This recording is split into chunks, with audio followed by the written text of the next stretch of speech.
O presidente americano Donald Trump deixou prematuramente na noite desta segunda-feira a cúpula do G7 no Canadá, onde se mostrou mais envolvido no conflito entre Israel e Irã e inclusive pediu para que Teherã fosse evacuada.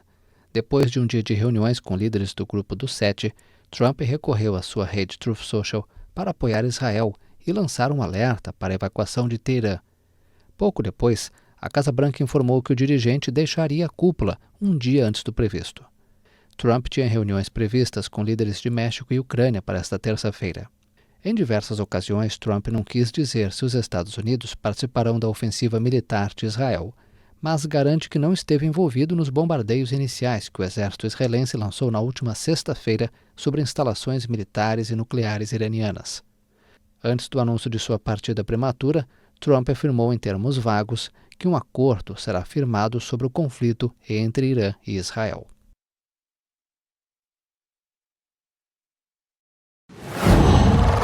Qual?